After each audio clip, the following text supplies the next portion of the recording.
Imagem de um olho, ele abre, surgem os temas assistência social, saúde e educação.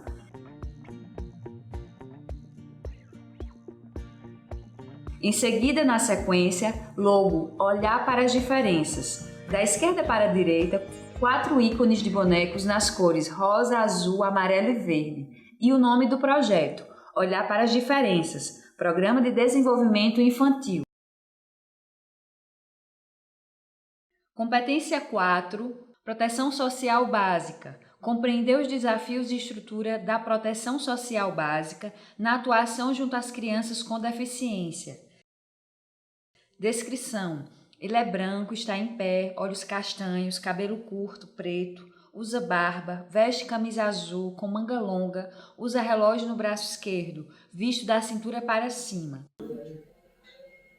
Olá, seja muito bem-vindo. Eu sou Mark Douglas de Oliveira e hoje nós daremos continuidade às nossas aulas sobre o programa Olhar para as Diferenças com a atuação na assistência social. Nós viemos trabalhando sobre a temática da infância dentro da assistência social. Então, nosso percurso metodológico seguiu as seguintes diretrizes. Primeiro trouxemos o histórico, depois a questão do desenvolvimento infantil e agora a gente entrou na rede socioassistencial. Na última aula nós falamos sobre estrutura. Nós iniciaremos a nossa discussão acerca do Centro de Referência de Assistência Social. À direita, a logo do CRAS, um símbolo de um telhado e abaixo ícones de pessoas, idoso, criança, cadeirante, gestante. CRAS, Centro de Referência da Assistência Social. Aquele equipamento da assistência que nós conhecemos popularmente pelo CRAS. Então, antes de iniciarmos as definições, eu gostaria de trazer para vocês uma breve reflexão. Temos a oportunidade de trabalhar com a vida, não com o pobre, não com o pouco e não com o menos.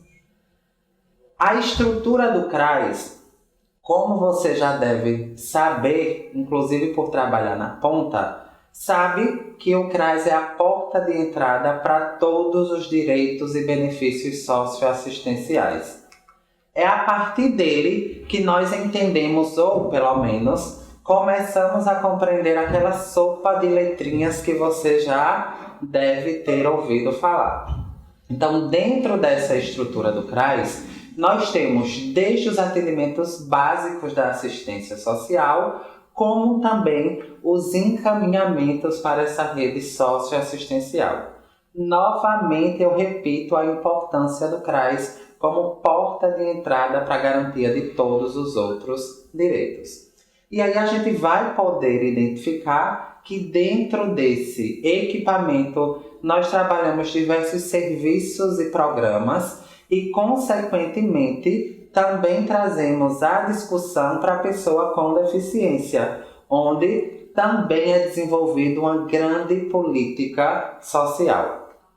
E aí, quando a gente vem falando nessa estrutura do CRAS, a gente vai identificar que ele está inserido no que nós chamamos de proteção social básica, né? Nós temos 2 grandes polos dentro da assistência social, como nós também discutimos na aula passada. A proteção social básica está como a porta de entrada e a proteção social especial, que é o que a gente vai trabalhar na nossa aula próxima, na verdade vai trazer o atendimento especializado para violações de direitos. Então, voltando para a proteção social básica, nós entendemos que o principal objetivo dessa proteção social é justamente garantir de forma preventiva que indivíduos e famílias estejam, claro, assegurados da exposição e de situação de riscos e vulnerabilidade social. Ou seja, o objetivo principal da proteção social básica é justamente garantir que esses indivíduos ou famílias possam estar fora dessa situação de vulnerabilidade.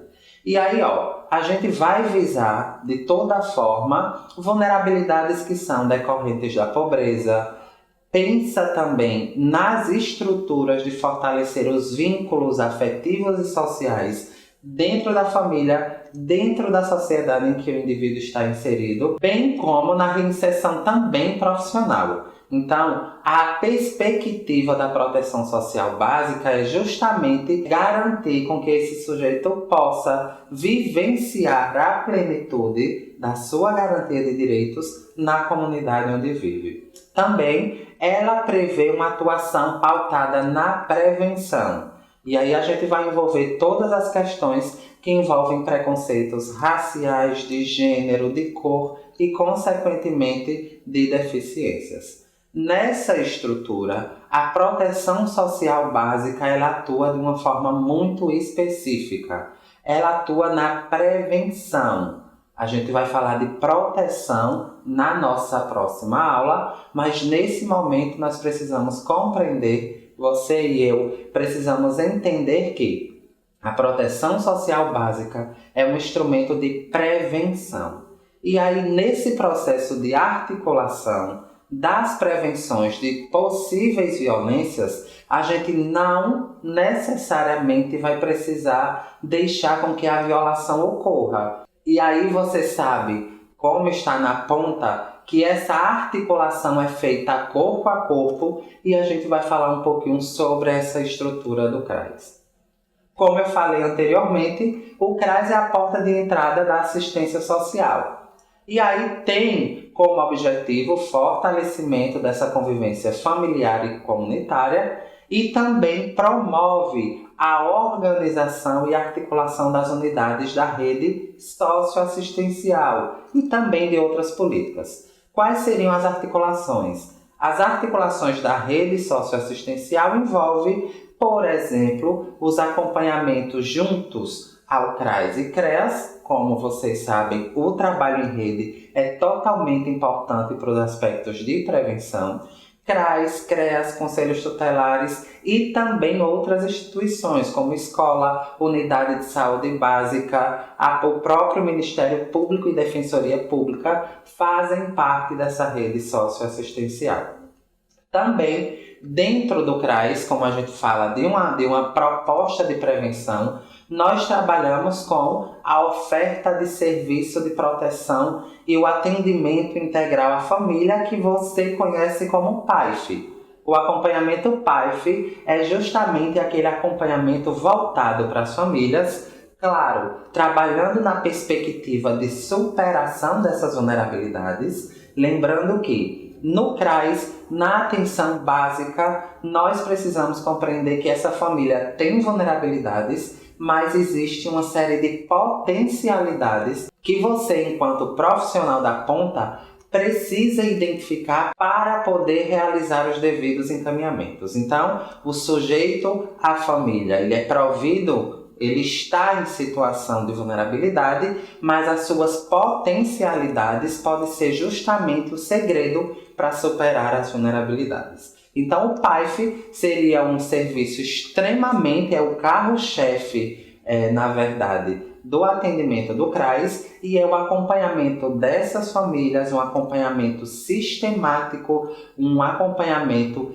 que é necessário fazer um planejamento identificando as estratégias que aquela família onde ela foi inserida, claro, por algum tipo de necessidade específica no contexto de vulnerabilidade, vai precisar ser acompanhada mensalmente. Dentro do serviço básico, nós temos também o serviço de convivência e fortalecimento de vínculos, que nós chamamos, de serviço de convivência. Esse está para a gente como instrumento primordial para a garantia desses direitos. Por quê? Primeiro, o serviço de convivência tem como trabalhar todas as questões preventivas, principalmente pelo público. Nós temos serviço de convivência para criança, serviço de convivência para adolescente, serviço de convivência, hoje a gente fala de um serviço intergeracional, que vai envolver todas as faixas etárias, e também o serviço de convivência do idoso, da pessoa idosa. E aí, nessa estrutura, nós podemos trabalhar diversas temáticas, como o próprio respeito às diferenças, a própria questão, inclusive, da pessoa com deficiência, ela pode estar sendo incluída dentro dessas discussões. Na verdade, o serviço de convivência, ele tem possibilidades de dar ao profissional a possibilidade de trabalhar temas delicados na comunidade.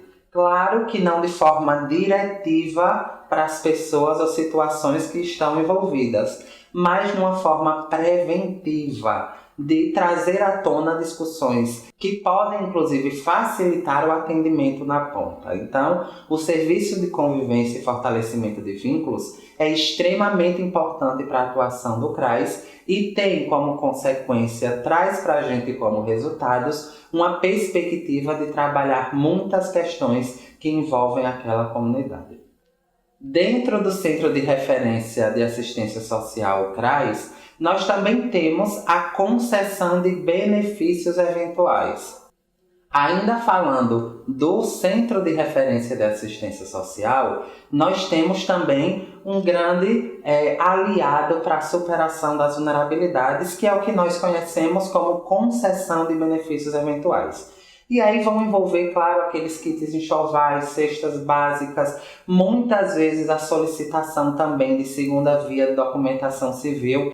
Lembrando que a concessão de benefícios eventuais, ela precisa ser de forma comedida e não pode ser misturada ou confundida com aquilo que nós chamávamos anteriormente de assistencialismo.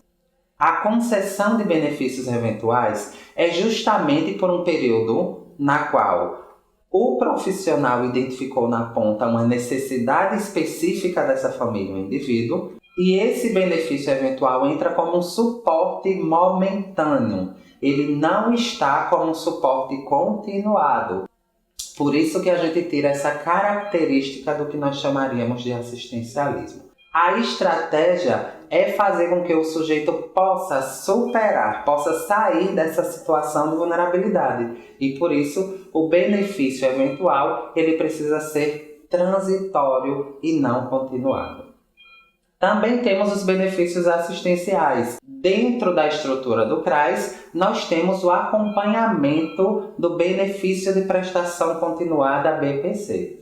E aí a gente vai entrar, claro, aquelas pessoas idosas que consequentemente não contribuíram com o INSS e o carro-chefe do benefício de prestação continuada, o BPC, é justamente o de pessoa com deficiência.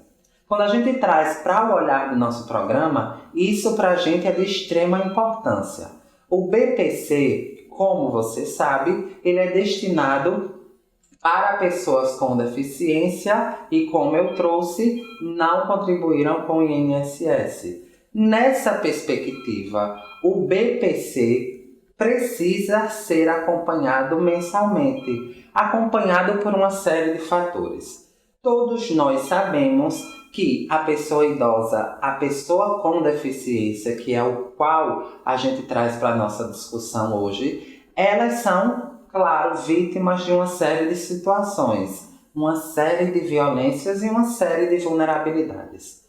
Uma delas que a gente encontra muito facilmente no serviço junto ao CRAS é justamente a apropriação indevida desses bens, desse benefício. Muitas vezes parentes próximos ou pessoas próximas se apropriam desse benefício e, consequentemente, deixa esse usuário sem assistência alguma. Então, o papel do CRAS é justamente acompanhar esse usuário e, como consequência, poder também inseri-lo como serviço de convivência. E aí, consequentemente, garantindo para esse sujeito, para esse indivíduo, a possibilidade de uma reinserção social, garantindo a sua participação plena e social na comunidade.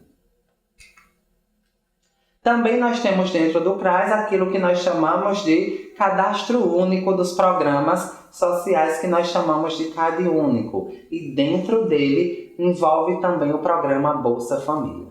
Lembrando também que o programa Bolsa Família também é destinado para famílias com vulnerabilidade social e que precisam se encontrar com um perfil socioassistencial. Nem todo mundo tem direito ao programa Bolsa Família, mas existe um perfil para esse usuário. E aí, no dia a dia, no acompanhamento familiar, o profissional da ponta consegue identificar esse perfil baseados, claro, nas diretrizes da assistência social suas. Vinheta de encerramento, olhar para as diferenças. Secretaria de Educação e Esportes. Secretário de Educação e Esportes, Frederico da Costa Amâncio. Secretário Executivo de Gestão da Rede, João Carlos Sintra Charamba. Secretária Executiva de Desenvolvimento da Educação, Ana Coelho Vieira Selva. Secretária Executiva de Educação Integral e Profissional, Maria de Araújo Medeiros Souza. Secretário Executivo de Administração e Finanças, Edinaldo Alves de Moura Júnior. Secretário Executivo de Planejamento e Coordenação, Severino José de Andrade Júnior.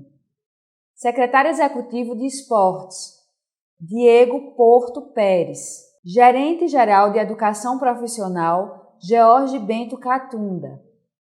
Superintendente de Educação Infantil e Anos Iniciais do Ensino Fundamental, Cláudia Roberta de Araújo Gomes.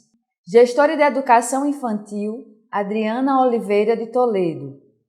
Gerente de Políticas Educacionais de Educação Inclusiva, Direitos Humanos e Cidadania, Vera Lúcia Braga de Moura. Gestora de Educação à Distância, Renata Marques Otero. Chefe de Unidade de Educação Inclusiva, Sani Rose Carlos Gomes. Ficha técnica, som direto, Manuel Moura. Imagens, Manuel Moura. Direção de arte, Cleiton Quintino, Guilherme Cabral. Edição, Victor Lins. Interpretação de Libras, Isabela Rodrigues. Audiodescrição, Jonara Medeiros. Design educacional, Anara Mariane Perboa da Silva. Hugo Carlos Cavalcante. Conteudistas, Maria Jussara de Oliveira, analista de gestão educacional, GIDHCE. Magda Maria Bezerra Prado da Costa, professora e técnica, CEUAI, SEE. Coordenação, Mariluce Maria Alves da Silva, analista em gestão educacional. Tutoria, Máurea Figueiredo da Silva Mota, analista em gestão educacional. Secretaria Executiva de Assistência Social, Governador do Estado de Pernambuco, Paulo Henrique Saraiva Câmara. Vice-Governadora do Estado de Pernambuco, Luciana Barbosa de Oliveira Santos. Secretário Executivo da Criança e Juventude, Félix Aureliano. Secretário Executivo de Assistência Social, Joelson Rodrigues. Gerência de Políticas para a Criança, MacDouglas de Oliveira. Assessoria dos Programas para a Criança, Flávia Veras. Secretário de Desenvolvimento Social, Criança e Juventude, Sileno Guedes. Ficha técnica, conteudista, MacDouglas de Oliveira. Psicóloga, Andréa Galindo, assistente social. Coordenação, MacDouglas de Oliveira. Tutoria, Flávia Vera. Secretaria Executiva de Saúde, Secretário Estadual de Saúde, André Longo. Secretário Executivo de Coordenação Geral, Humberto Antunes. Secretária Executiva de Atenção à Saúde, Cristina Valença Mota. Secretário Executivo de Regulação em Saúde, Giliate Cardoso. Secretária Executiva de Gestão do Trabalho e Educação em Saúde, Ricarda Samara. Secretário Executivo de Administração e Finanças, José Adelino Santos Neto. Secretária Executiva de Vigilância em Saúde, Luciana Albuquerque. Núcleo de Apoio às Famílias de Crianças com Microcefalia, Laura Patriota. Coordenação de Atenção à Saúde da Pessoa com Deficiência, Arabella Veloso de Moraes. Coordenação Estadual da Política das Práticas Integrativas e Complementares, Silvana Monteiro. Ficha Técnica, Conteudistas, George Santiago de Mete, geneticista. Vanessa Vanderlinder Mota, médica neuropediatra. Coordenação, Maria Aparecida Pessoa Eugênio. Tutoria, Silvana Monteiro. Secretário de Administração, José Francisco Cavalcante Neto. Secretária Executiva de Administração, Marília Raquel Simões Lins. Secretária Executiva de Desenvolvimento da Educação, Ana Coelho Vieira Selva. Diretora do Cefosp, Ana Lúcia Mota Viana Cabral. Coordenação de Educação à Distância, José Lopes Ferreira Júnior. Coordenação de Educação Corporativa, Priscila Viana Canto Matos. Coordenação Pedagógica, Marilene Cordeiro Barbosa Borges. Secretaria de Educação e Esportes, Governo do Estado de Pernambuco.